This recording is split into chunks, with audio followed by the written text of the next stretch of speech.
العالمين والصلاة والسلام على سيد الأنبياء والمرسلين أما بعد أعوذ بالله من الشيطان الرجيم بسم الله الرحمن الرحيم والعصر إن الإنسان لفي خسر إلا الذين آمنوا وعملوا الصالحات وتواصوا بالحق وتواصوا بالصبر.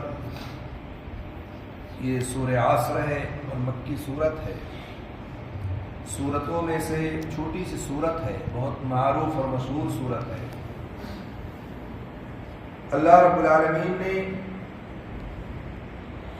اس سورت میں زمانے کی قسم کھائی ہے. فرمایا والعصر, زمانے کی قسم.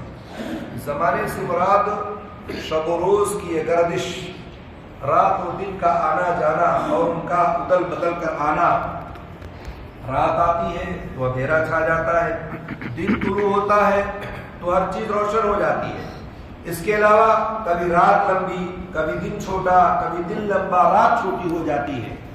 یہی مرور ایام, یہی ان تمام چیزوں کا آنا جانا, یہی جو ہے زمانہ ہے جو اللہ رب العالمین کی قدرت اور کاریگری پر دلالت کرتا ہے. اسی لیے اللہ تعالیٰ نے اس کی قسم کھائی ہے. اور یہ پہلے بتایا جا چکا ہے کہ اللہ تعالیٰ اپنی مخلوق میں سے جس چیز کی چاہے قسم کھا سکتا ہے, لیکن انسانوں کے لیے اللہ کی قسم کے علاوہ کسی چیز کی قسم کھانا جائز نہیں ہے. جیسے بہت سارے لوگ مختلف چیزوں کی قسمیں کھاتے ہیں. سر کی قسم, ماں کی قسم, روزی کی قسم, اولاد کی قسم, مختلف چیزوں کی قسمیں معاشرے میں رائج ہیں اور لوگ قسمیں کھاتے ہیں. لیکن یہ تمام قسمیں جو کھائی جاتی ہیں یہ تمام کی تمام شرک ہے, چونکہ اللہ رب العالمین کے علاوہ کسی اور چیز کی قسم کھانا یہ شرک ہے. چونکہ اللہ کے رسول صلی اللہ علیہ وسلم نے صاف طور پر فرمایا ہے کہ من حلف لغیر اللہ فقد کفر او اشرک, جس نے اللہ کے علاوہ کسی اور کی قسم کھائی اس نے کفر کیا یا شرک کیا. تو اللہ کو یہ حق حاصل ہے کہ وہ جس چیز کی قسم کھائے. جسے اللہ نے مختلف چیزوں کی قسمیں کھائی ہے. آپ نے سنا کہیں اللہ نے کہا والتین والزیتون, کہیں اللہ نے کہا والشمس وضحاها, کہیں اللہ تعالیٰ نے کہا والضحى. ٹھیک ہے, تو اللہ کو یہ حق ہے کہ اپنی مخلوق میں سے جس چیز کی قسم چاہے کھائے, لیکن بندے کو یہ حق نہیں ہے کہ وہ اللہ کو چھوڑ کر کسی اور کی قسم کھائے. اللہ تعالیٰ نے کہا والعصر, زمانے کی قسم. ان الانسان لفی خسر, بے شک انسان سرتاسر نقصان میں ہے. یقیناً انسان سرتاسر نقصان میں ہے.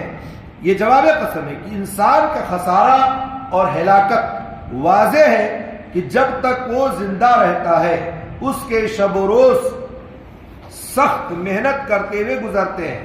پھر جب موت سے ہمکنار ہو جاتا ہے یا ہوتا ہے تو موت کے بعد بھی آرام و راحت نصیب نہیں ہوتی ہے, بلکہ وہ جہنم کا ایندھن بن جاتا ہے. تو انسان خسارے و گھاٹے میں ہے. زندگی میں بھی خوب محنت, خوب مشقت, خوب لمبی لمبی ڈیوٹیاں, بڑے بڑے کام انجام دیتا ہے, سکون نہیں ملتا اس کو, اور مرنے کے بعد بھی سکون نہیں ملتا اس کو, مرنے کے بعد بھی جہنم کا ایندھن بن جاتا ہے. تو اللہ نے کہا کہ سراسر نقصان میں, گھاٹے میں انسان ہے.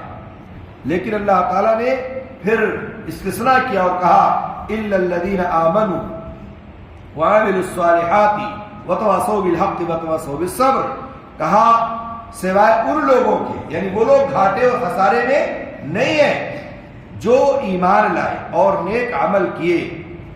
یہاں اس خسارے سے وہ لوگ محفوظ ہیں جو ایمان اور عمل صالح کے جامع ہیں, جن کے جو لوگ مومن ہیں, ایمان لائے ہیں اور ایمان لانے کے ساتھ ساتھ عمل صالح بھی کرتے ہیں, نیک کام بھی کرتے ہیں. کیونکہ ان کی زندگی چاہے جیسی بھی گزری ہو, موت کے بعد دوسری ابدی زندگی جو ہے, ہمیشہ ہمیشہ والی زندگی ہے, وہ نعمتوں اور جنت کی پرآسائش زندگی سے وہ بہرور ہوں گے. دنیا میں مشقتیں اٹھائی انہوں نے, تکلیفیں اٹھائی, دنیا میں انہوں نے خوب محنت کی, روزی روٹی کے لیے خوب دوڑے بھاگے اور بڑے سے بڑے کام کیے, لیکن وہ مومن تھے.